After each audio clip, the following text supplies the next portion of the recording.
지금 시장은 이제 양극화가 시작되는 초입이고 한 10년 정도가 지나면 일본의 형태로 지방 소멸도시도 나오면서 부동산의 초양극화 현상으로 벌어질 가능성이 너무 많습니다. 일본처럼 될 가능성이 저는 수도권은 많다고 봐요.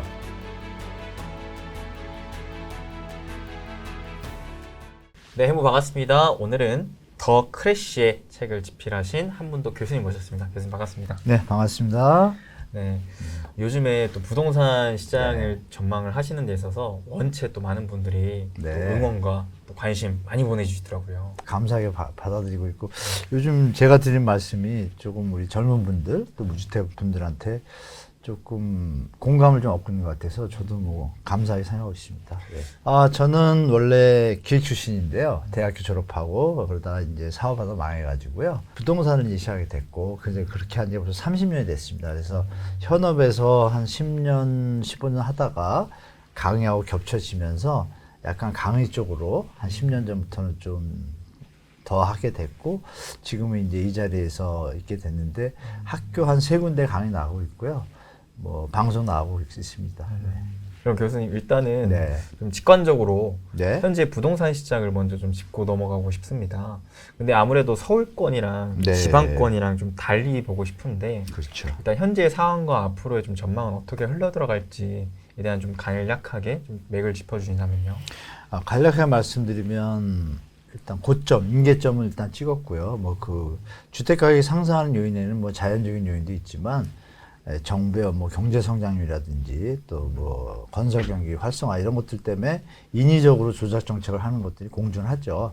물론 그거의 목적인 둘 다 경제 발전과 국민의 어떤 주거 복지 안정인데, 그 부분이 이제 다른 요인들 때문에 우리 여러분이 아시는 코로나로 인한 저금리, 그리고 정부의 어떤 좀 건설 친화적인 정책 이런 것들, 그리고 또 기득권에 대한 좀 편향적인 어떤 정책들, 그 다음에 또 역으로 또 무주택자를 위한 일방적인 정책, 또 다주택자를 배제하는 정책, 이런 게 막 혼동을 일으키면서 왔는데요.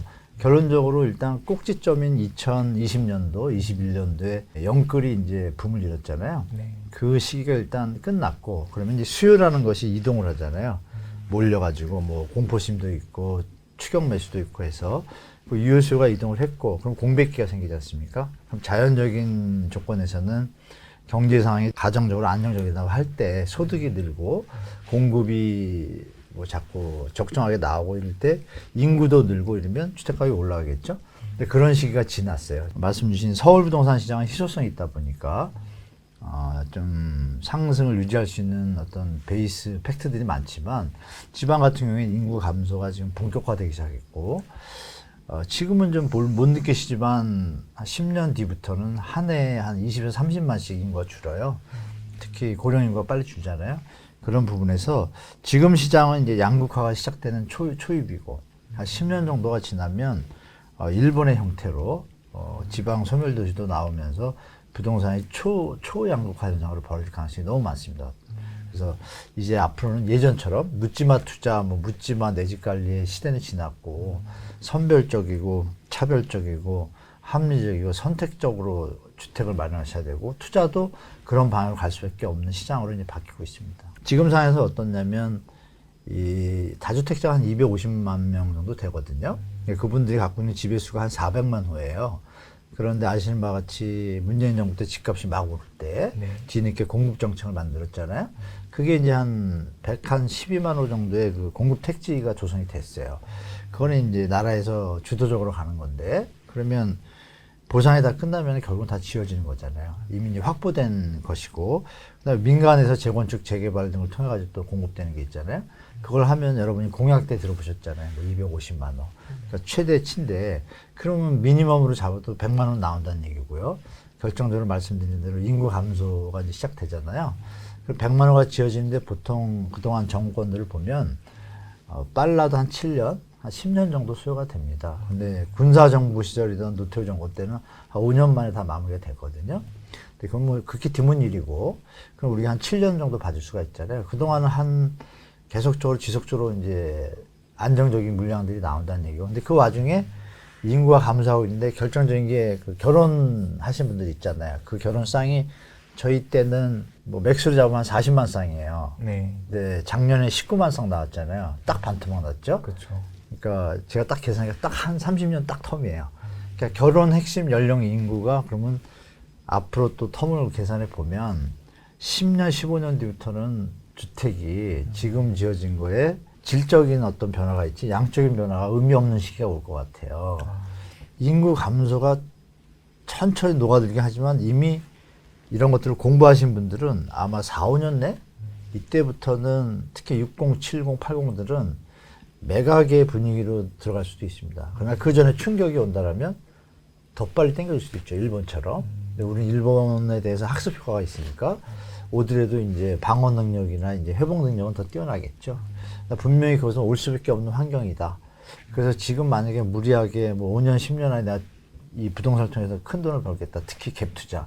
이거는 사실 금물인 시기입니다. 그래서 그 시기가 얼마 안 남았고 이런 여러분이 느꼈던 불장, 이런 불장은 다시 올 수가 없습니다. 경제 구조를 제가 조금 공부해 보니까 그 워렌 버핏도 얼마 전에 얘기하셨잖아요. 이런 장은 이제 다시 못 올 것이다. 이게 그냥 하는 얘기가 아니라 코로나라는 특수 상황이 딱 겹쳤거든요. 그 유동성 함정이라는 부분하고. 그래서 특히 우리 2040 세대분들이 이때 또 이거 한 7, 8년을 갖다가 이 시장을 이제 어떤 사회 체제에 대해서 느끼실 때 딱 겹쳤기 때문에 이거 오래 가실 거예요. 근데 제가 볼 때는 빨리 일본의 사례를 좀 생각하셔가지고 인구 감소 시기와 학교가 지금 유치원이 전국에 작년에 500개인가 700개 사라졌고요. 서울만도 한 150개인가 사라졌거든요. 이런 어떤 패러다임 변화를 지금 직시해서 좀 로드맵을 잡으시고 시장에 대처하셔야지 인구 감소 막연하게 될 거야라고 느끼시다가는 갑자기 찾아올 수도 있다라고 좀 말씀드리겠습니다. 진짜 말씀하셨다시피 코로나 이후로 정말 엄청난 불량이 나왔었잖아요. 그렇죠. 네. 그러면서 특히 젊은 세대 같은 경우에는 딱 사회생활 초년에 접어들면서 이제 처음으로 좀 투자를 해본다고 느꼈던 그 시기 때가 불장을 경험한 세대들이 좀 많았어가지고 맞아요. 이게 어찌 보면 좀 앞으로도 이런 장세가 더 나올 것이다. 다음을 좀 맞아요. 내가 기대해봐야겠다. 네. 이런 좀 사람들이 많은데 그거에 대한 내 이 목표치가 좀 높아버리면 맞아요. 오히려 좀 위험할 수가 있겠다라는 거네요. 이게 말씀하신 대로 지금 그들만의 리그가 될 수도 있어요. 400만 원대 지금 한 살을 말씀드리면 근로자 소득이 평균이 70% 이하가 7천 이하예요. 그럼 연봉이 실수령액이 보험 빼고 그러면 한 480만 2천 원인가 나오는 걸 제가 봤거든요. 그러면 지금 서울 중위가격이 한 10억, 11억 해요. 네. 10억, 11억일 때 계산을 해보면요. 금리가 지금 4%잖아요. 뭐 3% 계산해도 5억 빌리면 이자만 1,500인데 1년에. 그러면 원금하고 하면 200 정도에서 250 사이가 나가야 되는 거거든요. 그러면 480에서 250 맥스로 잡았을 때 그럼 230 갖고 과연 2인 가구가 생활하는가? 버겁거든요, 사실. 그리고 그것만 쓰는 것이 아니라 뭐 차도 있을 거고 생활도 해야 되고. 그러니까 이제 무리가 되는 가격 수준이라는 건 이미 나왔고, 그럼 그 70%인데 현재 유주택자가 50%고 무주택자가 50% 수준이에요, 서울이. 그럼 계산해 보시면 70%니까 살 사람은 다 산 거로 나오잖아요, 단순 계산하면. 그러면 50%로 끊으면 한 연봉 5천 이하가 되거든요. 높게 잡았자 6천이고 6천이면 400만 원 받아요. 그럼 이 계산이 좀 안 나오기 시작하잖아요. 그러니까 대출을 받아도 힘든 집값이라는 얘기죠. 그럼에도 갭투기를 지금 요새 하거든요. 요새 다시 정부 대책으로 인해 가지고 정부의 정책이라는 게 되게 무서운 건데요. 중도금 대출이라는 걸 풀었잖아요. 그러면 계약금 10%에다가 100% 잡을 때 90%인데 잔금 10% 빼고 80% 잡으면 10억짜리라가 10억이면 1억을 계약금을 넣고 그럼 한 8억에 대해서 대출을 받았다. 그럼 8억을 받으면 4%니까 4% 3,200 1년에. 네. 그럼 2년 잡으면 6,400 투자하는 거잖아요. 내 1억과 6,400 이자를 낼 생각으로 들어가요. 근데 전매 제한 제도와 이런 걸 활용해서 6,400을 투자를 했는데 1억만 오르면 수익률이 어떻게 돼요? 바로 40% 80%가 되는 거예요. 근데 2억이 오르면 이건 100몇십 프로가 돼버리니까 계산상 나오니까 이게 만약에 내려간다? 안 내려갔다는 어떤 자기 확정적 생각을 가지고 들어간 분들이 지금 꽤 있거든요. 그런 분들이 지금 주로 2030인 거예요. 근데 전체적으로 보실 게 뭐냐면 2030 세대들이 판단하실 게 뭐냐면 지금 시장이 막 좋다라면 50, 60, 70은 더 경험이 많은데 안 들어갈까요? 따라서 더 들어가겠죠. 그렇죠. 근데 우리 영끌 시절하고 틀리잖아요. 지금은 50, 60들이 안 들어가잖아요. 그럼 5060 중 최소한 한 번, 많으면 2번, 더 많으면 3번 정도 이런 위기를 겪었단 말이에요. 펌핑됐다 꺾이는 거를. 그 중에 뭐 극단적인 선택한 분도 많아요. 근데 2030 또 40초까지는 그거 못 봤잖아요. 40초라 그랬자 계산해 보면 한 7년 빼면 30살이니까 막 해가지고 이제 자리 잡고 갈라 그러는데 막 집값이 막 10년 가까이 오른 느낌을 가지니까 또 오르겠구나라는 어떤 좀 잘못된 트라우마가 생겼죠. 근데 주위에서는 또 막 돈을 벌었다는 얘기를 7년 동안 들었단 말이에요. 사원 때 대리님들이 한 얘기가 다 갭 투자 얘기를 점심시간에 하고 요즘은 이제 반대로 됐다 그러는데 그런 것들이 계속 우리 뇌리 속에 남아있다 보니까 조금만 여유가 생기면 주식 뭐 이런 것보다 1번이 부동산이냐라는 확정적 생각을 가지고 있는데 위에 사람들은 그게 아니란 얘기죠. 그러니까 지금 서울의 거래량이 많이 못 올라가잖아요. 네. 평균의 반도 안 돼요. 이렇게 막 펌핑이 됐는데도. 그러니까 이런 거를 좀 객관적인 시각을 다시 한번 가지시고 투자를 하시더라도 합리적으로 하셔야지 예전에 그 묻지마 수준의 갭 투자를 따라갔다가는 낭패 볼 가능성이 좀 많이 있습니다. 그럼 이렇게 서울과 지방과의 양극화가 점점 더 많이 벌어지게 된다면 네네.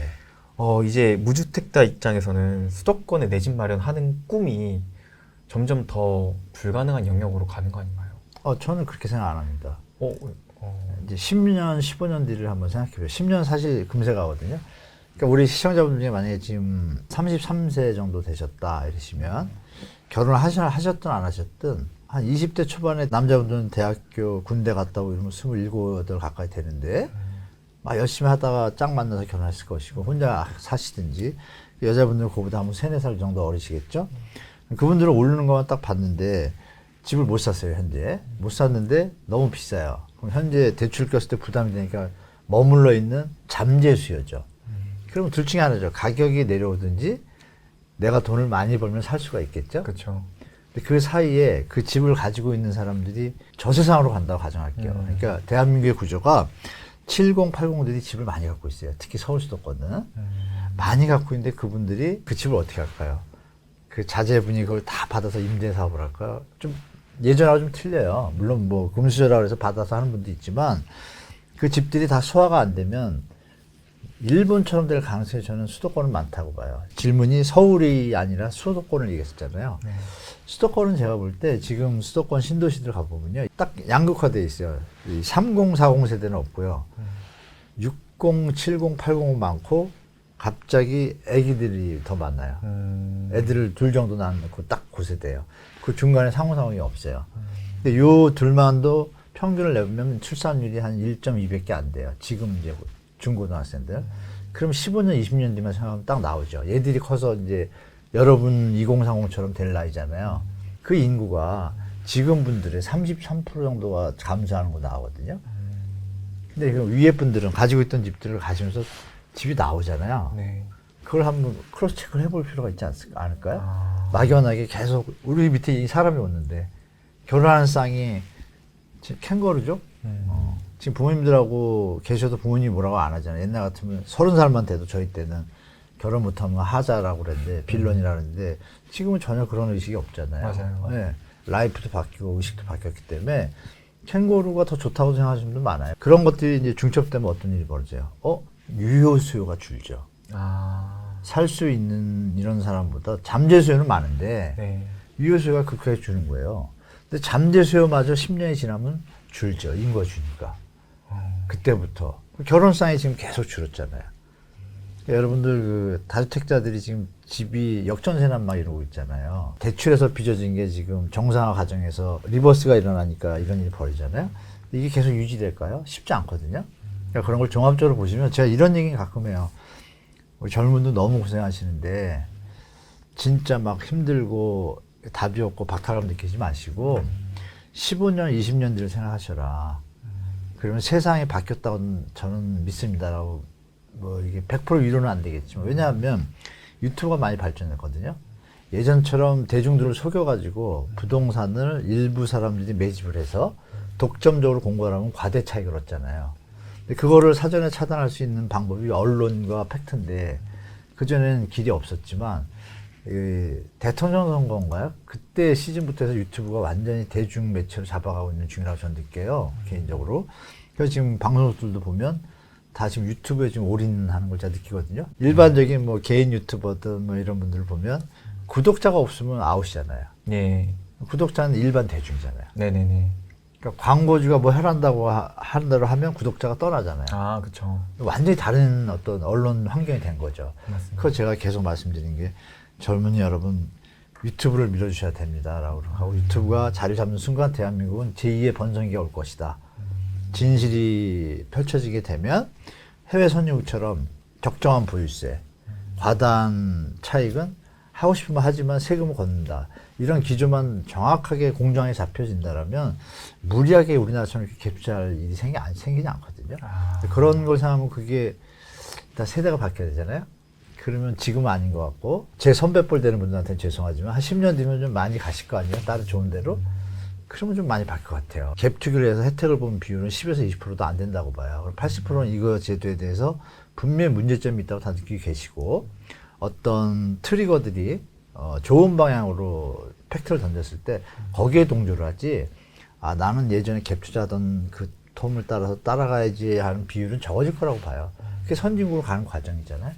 근데 요즘 젊은이들 제가 만나보면 정말 제가 배울 게 많거든요. 그래서 막 미안할 정도로 능력도 많으신데 제가 볼 땐 기성세대들이 조금 반성하고 할 부분이 많다고 봐요. 그래서 결론적으로 15년 정도 지나면 세상이 바뀔 거다. 그러니까 지금 말씀하신 뭐 영원히 못 사냐 이런 그러니까 암울한 미래는 생각 안 하셔도 될 것 같다라고 좀 저는 말씀을 드리고 싶어요. 단 서울 강남은 예외. 뭐 이렇게 말씀드리겠습니다.